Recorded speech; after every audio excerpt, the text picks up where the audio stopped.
Hey, what's going on? This is the Body Punch Podcast, and my name is Naz.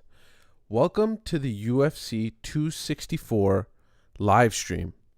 And we're going to talk about the fights here live and what an amazing event itself.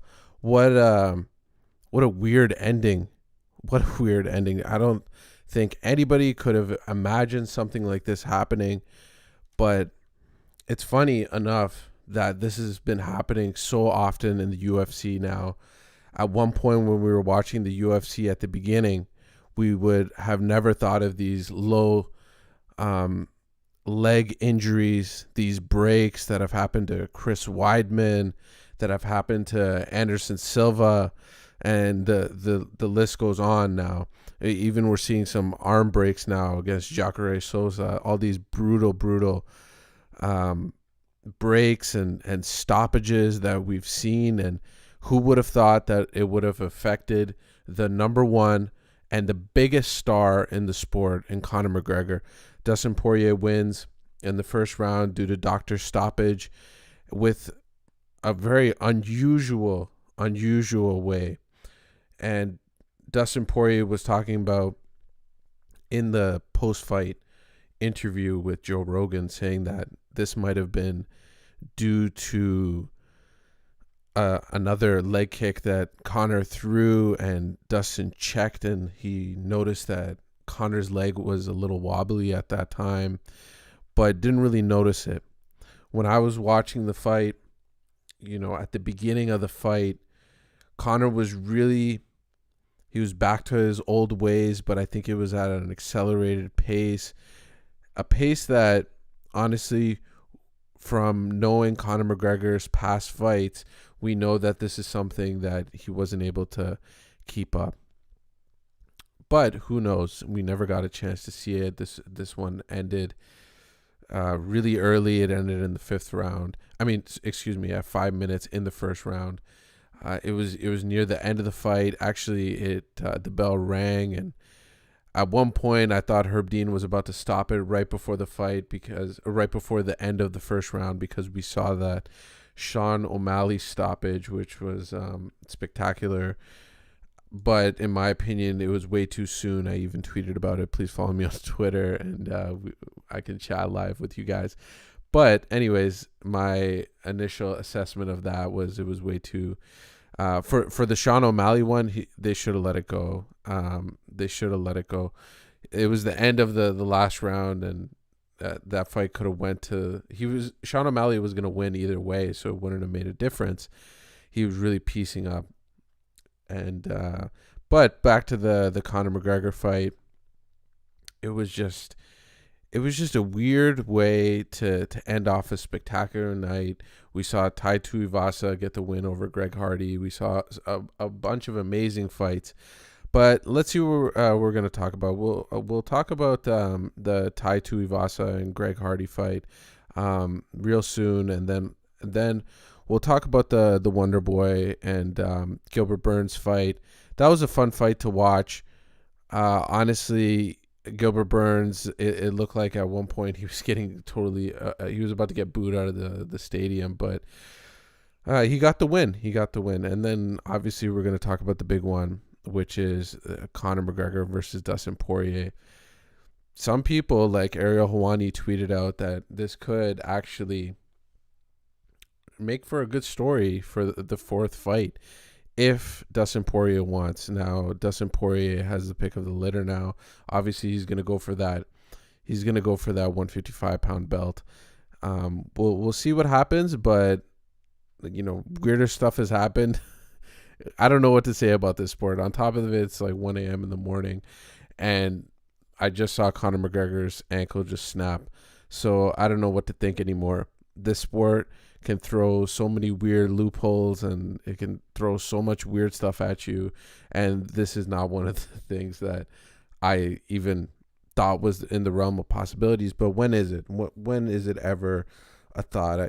I say this, but it's not like we ever see these fights and ever think that some sort of injury like this is going to happen. But we'll go more into it. We'll talk more. But let's talk about some of the stuff that happened on the prelims. Some amazing wins.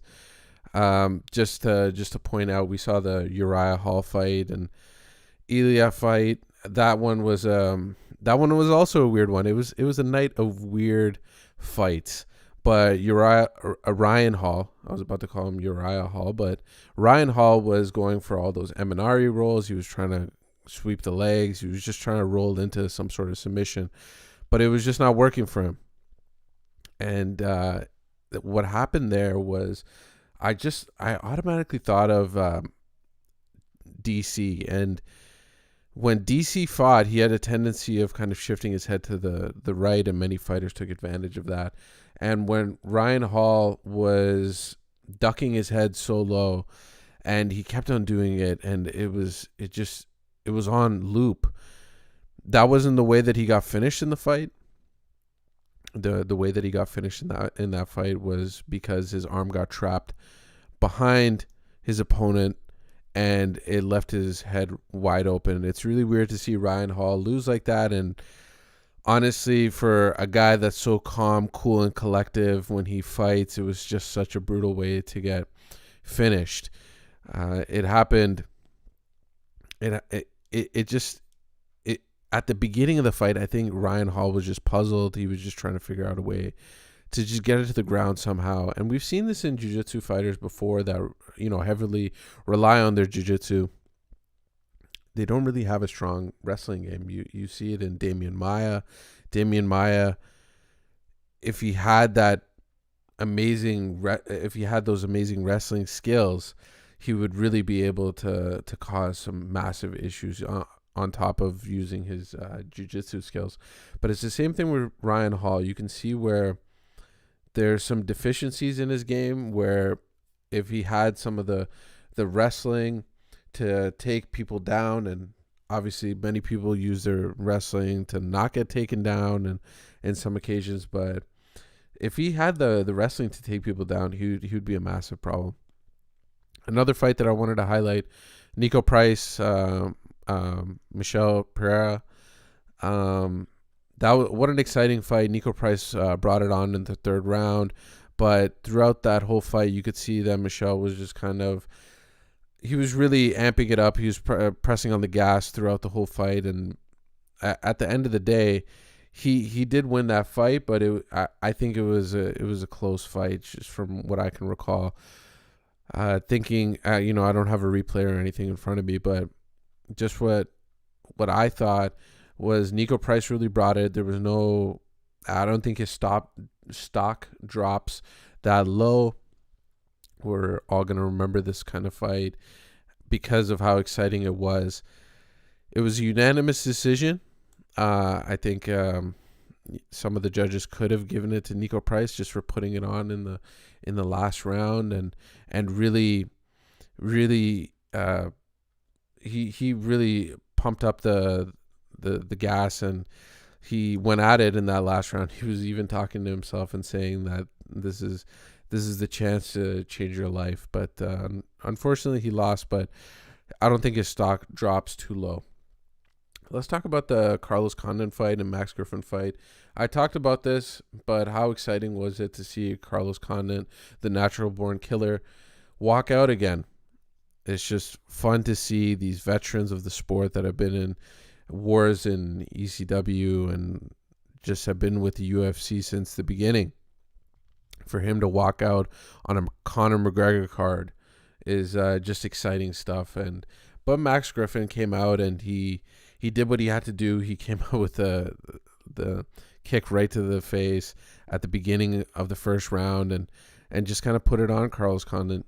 Carlos Condit, in a couple of occasions, we could see that he was able to evade some major shots and to throw back some. But at the end of the day, Max Griffin just had a lot more output in that fight. So let's talk about the main event.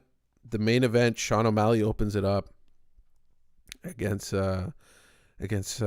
Chris, and what a fight because of the heart that he showed. And Sean O'Malley, I don't think this was the game plan for him. I don't think this is what when they accepted this fight, I don't think that's what they thought. At the beginning of the first round, he was dribbling, doing crossover moves, and all this kind of stuff. But this is a typical Chris fight. If you see him in some other organizations, this is what he does. He's basically like a zombie and just walks forward, and eventually gets a knockout, or in his last fight, he got a submission. And but Sean O'Malley, he did what he had to do, and he put on a show. He put on a real show. The only problem is that now you got this guy who's this is his first fight in the UFC. This is his first fight in the big show. And what I noted, and I thought was most important, that he didn't let the big lights of a Conor McGregor fight card affect him. This is not like he went in there and he had a lot of guts, or there wasn't much. He looked like he belonged there, and Sean O'Malley was throwing his best shots that he's knocked people out with. And I'll make a side note to that, is that if you see Sean O'Malley's past fights, he really sits down on those punches. A lot of this fight was him walking or stepping back. He wasn't the one coming forward, and he wasn't just still. I think that was the main thing that kept his opponent not knocked out, because he was just coming forward and he was backing up, and he wasn't able to just sit down on his shots. A couple times we saw him like dribbling in front of him in the first round, and those are just the antics that I think one day are going to cause problems, but for now it's just so much fun to watch. We saw in his last fight as well that him trying to go for that Instagram, TikTok highlight causes him some issues. And what I mean by that is, if he's got a fighter on the ropes, he'll try going for that walk-off KO, and what he's known for, what he's so famous for, that we all saw in the Contender Series, we've seen in his first couple of fights. But once he starts moving up the ranks of the UFC and starts facing stiffer and stiffer competition, he can't be doing those kind of antics anymore, and he's got to be able to finish the fight. But how nuts is that you're doing these dribble moves and crossover moves right in front of a guy while you're teeing off on his face? It was just so special. And let's just talk about this. Herb Dean, I think he messed up on this one. He stopped the fight in the third round. It was just about to be over. I think there was about 30 to 20 seconds left. But it was an unnecessary stoppage. Let the kid have his decision.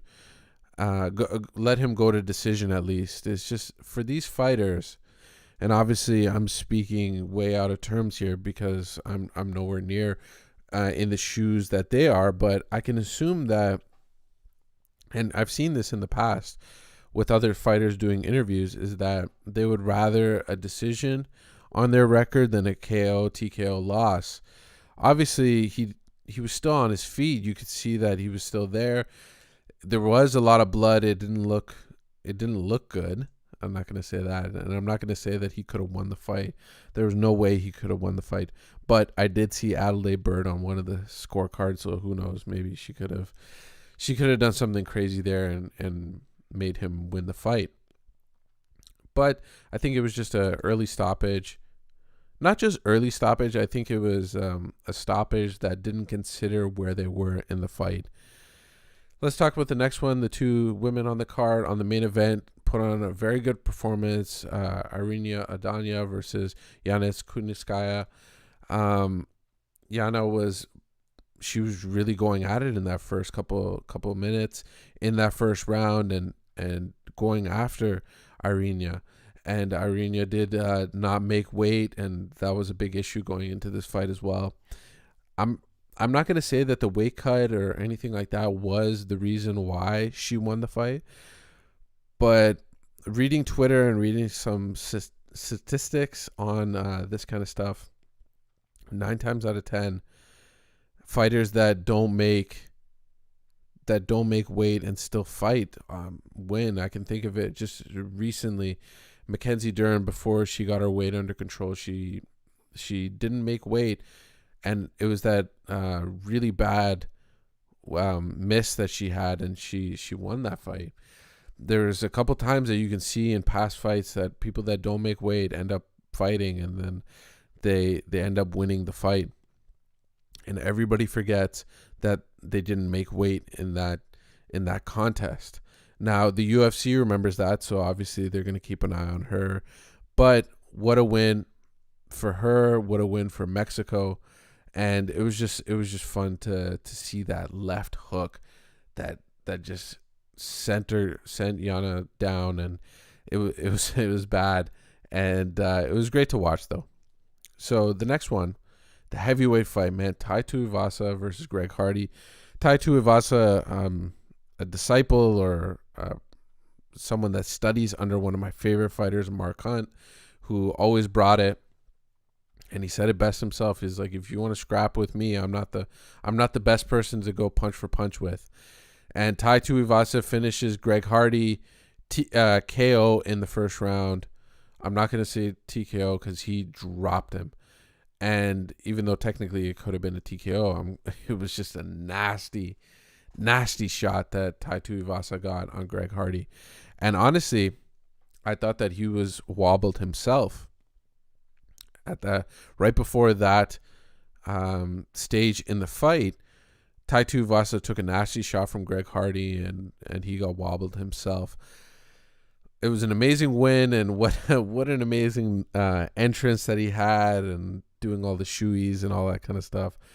What a fun guy, and what a guy that the UFC can get behind and market. I think he's in the same realm as the Black Beast. Obviously, he's not at the level yet, but to beat someone like Greg Hardy, who's so athletic, and he's knocked people out before, so we know that he doesn't have and that's another thing.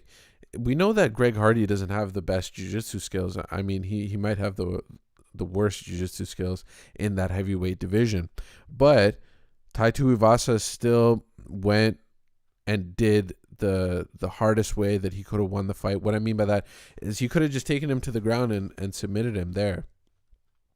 Tai Tuivasa has been in the sport for so long that I'm assuming his jiu-jitsu skills would surpass Greg Hardy's, but he still stood there and traded punches with with Greg Hardy. And Greg Hardy is known to knock people out. Big, powerful guy. He's massive for the heavyweight division, which is saying something. He has to cut weight for that.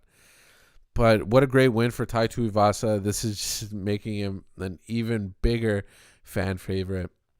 And let's talk about the co-main event here.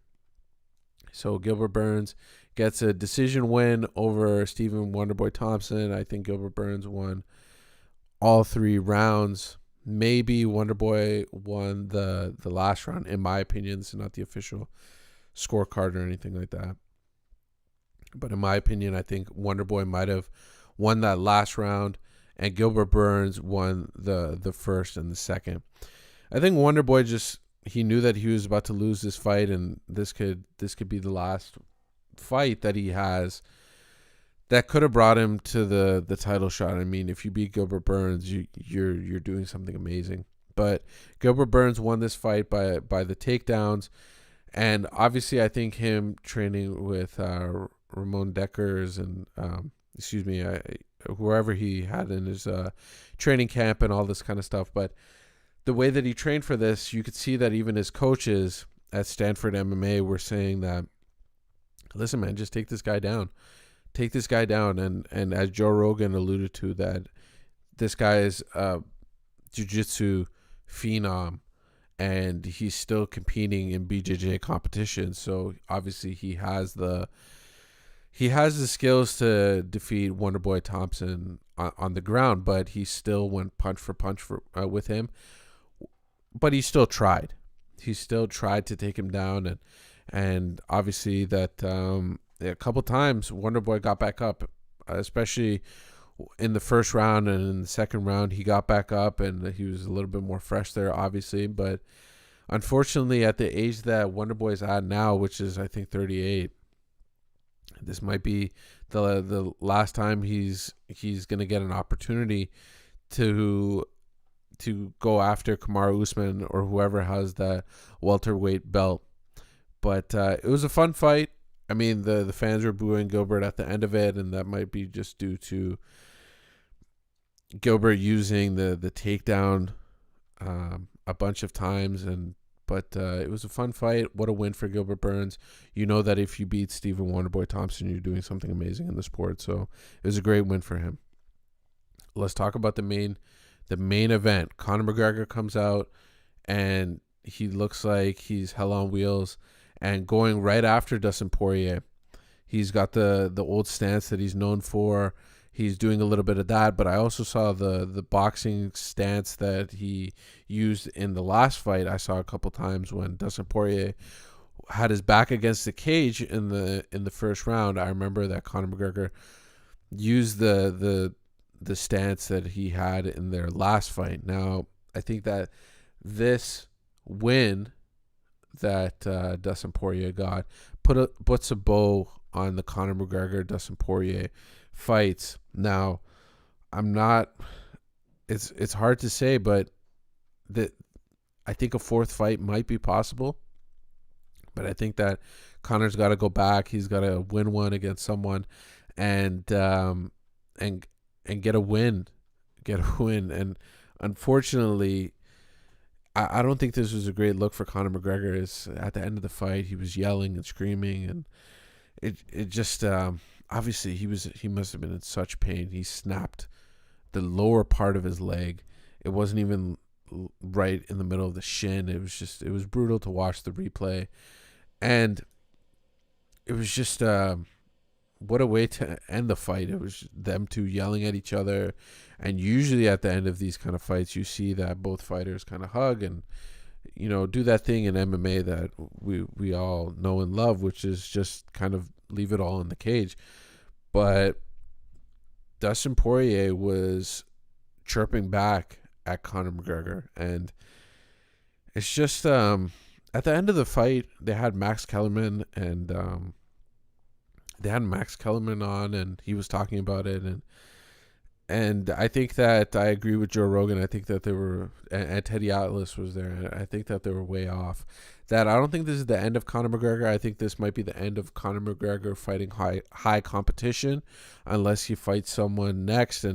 But he's not going to be back for a little while. This is just what a tough way to lose. And what I think about is what Conor McGregor, obviously he has so much, but he gave up time with his family. He moved his whole camp to California. He stopped taking all those interviews he did in the second fight, and all of that stuff for it to end like this, which is just it's just a tough way. It's just a tough way to lose. And for having the highs that he does, this is one of the most ultimate lows. For him not to be the one he wasn't the one that caused this. He just threw a kick and his leg broke. Obviously, Dustin Poirier was getting the best of Conor McGregor when he was on top of him, but that was also due to Conor McGregor going for that guillotine choke. I think he had it at one point when he had his hands clasped together, but then he lost it because Dustin Poirier put him right against the cage and he wasn't able to put his hands together, and he only had one arm in. But I think that and you can't say to Conor that was his fault, and he saw an opportunity there. He might have, that might be his thing in training camp, but it was just it's just a tough way to lose. It's just even when his leg broke, he grabbed at it, and Dustin Poirier went after him again. And he was ready to take those shots, and he was ready to go back at him. It's just, what can you say? And then this is going to take a lot more time away from the sport, from any sport, from boxing. Even if he wants to do that, it's going to take time away. When Conor McGregor comes back from this injury, this might be the catalyst to move him into the spot of fighting Manny Pacquiao. Now, obviously, Manny Pacquiao has a really tough fight against Errol Spence Jr., but maybe this might be the catalyst to throw Conor McGregor into the boxing ring. Because in MMA, if you look at the top guys at 155, all these tough fighters. I'm just thinking of the top 3 or 4. Conor's in the 5th position. He lost to the number 1 guy. It's just a murderer's row at 155, and who could he fight? I think that Conor McGregor's game plan right at the beginning, he really hit Dustin with some critical shots, and Dustin Poirier looked like he was able to evade a couple of them, but at the end of the day, Conor McGregor, he lost that fight due to something out of his control. It was just tough to see.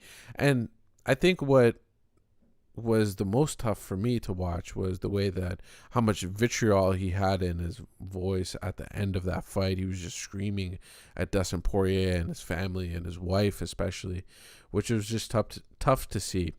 And what a stark difference with not only the last fight that Conor McGregor had with Dustin Poirier, but even if you think about but Conor McGregor and his other fights, Conor McGregor never really, at the end of even his losses, even his wins, he wouldn't have this much malice in his voice at the end of a fight. It's just he was talking about doing some awful things, and he was saying some awful things about Dustin Poirier's family, which was just so out of character for the old Conor McGregor. And it's funny to think that, people say that, is this the old Conor McGregor? Is this the new Conor McGregor? Who is this? I think this is a new Conor McGregor. We went from the Cowboy fight. Excuse me. We went from the Jose Aldo fight, which I thought it was a lot of fun, and Conor was having a lot of fun when doing that one. Then we went to the Cowboy and Dustin fight, the second one. We got a fun kind of Conor. He was really happy to be there type thing, and it worked with Cowboy Cerrone, but it didn't work against Dustin Poirier. And then we see this Conor McGregor, who is like the Khabib Nurmagomedov Conor McGregor. I think that these guys were in this Conor McGregor and the Khabib Conor McGregor were in the same vein. We're talking about a similar person then, but even now it was just tough to see Conor at the side of the cage, just kind of sitting there, and just the pain that he was in, and on top of that, how sad he must have been for losing that fight. This is a big one for him, and no matter how calm and cool and collective Conor McGregor can look, you can imagine how much pressure is on for him with all of his businesses riding on this one thing. That this is Conor McGregor's main thing that supplements into all of the other stuff. You would never buy his whiskey if he wasn't a double champ. That's what I mean. You would never buy any of his products. You wouldn't do McGregor Fast if it wasn't for him being a double champ and doing the amazing stuff that he is. But one thing that I did take away from Max Kellerman's point of view with this is that is this the worst way he could have lost? I don't think so. But physically, it's horrible. It's absolutely horrible. It's just, look at Anderson Silva. They were talking about this at the end of the fight. We don't know what's going to happen with Chris Weidman. That guy's doing some crazy stuff. He's already walking and driving, and his injury was like terrible. But if you look at Anderson Silva's mixed martial arts career, after the leg break, he wasn't the same guy. You could see that at some points you could see that he was really worried about the leg kicks, and we saw him check a couple. I think we saw him check a couple in the Adesanya fight, but Anderson Silva was not Anderson Silva after that leg kick. That might be due to age or something else. There were some other factors that are involved in this. But for Conor McGregor fans, I think that they can say to themselves that, okay, at least Dustin Poirier didn't beat him by knocking him out. And for Dustin Poirier fans, at least they can say now that, hey, listen, like this trilogy is over. Let's fight Charles Do Bronx Oliveira now for that 155-pound belt. I think that Dustin Poirier should fight for the belt next. Again, like I've said in multiple podcasts after, If a fighter wants to go for that money fight, then he or she should do so. At the end of the day, these guys got to get paid. And if they get paid fighting one other person aside from fighting for the belt, then maybe they should just go after that. But what a card. Just looking through all of these fights, you can see on the screen right now. If you're watching on YouTube or watching the live stream right now, you can see the main event. You can see the spectacular wins that we got. We got one from Sean O'Malley that we talked about, Irina Aldana that we got, and Tai Tuivasa, Gilbert Burns, and Dustin Poirier. What a weird way to end this night. What a spectacular event. Let's just talk about the fans real quick. The fans that came back to watch Dustin Poirier and Conor McGregor were just spectacular. They were fun to watch. A couple times they were going a little nuts and booing and doing all that kind of weird stuff. But hey, what can you say? This is the first time getting fans back in T-Mobile Arena. Packed crowd. It was weird to think that just a couple months ago we were getting events without any crowd.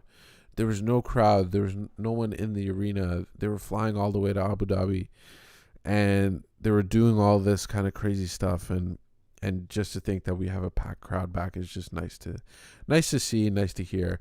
And it was just a fun night of fights. And I think, unfortunately, we're gonna see what happens with Conor McGregor. Hopefully, he can come back. Who knows who he's gonna fight?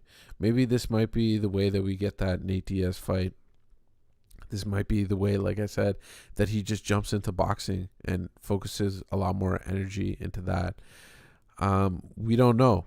We just don't know right now. And this is the crazy thing about this sport, is that we get trick shots and trick plays and all this kind of stuff that are happening to us on a daily basis whenever we watch MMA. It's a love-hate relationship sometimes.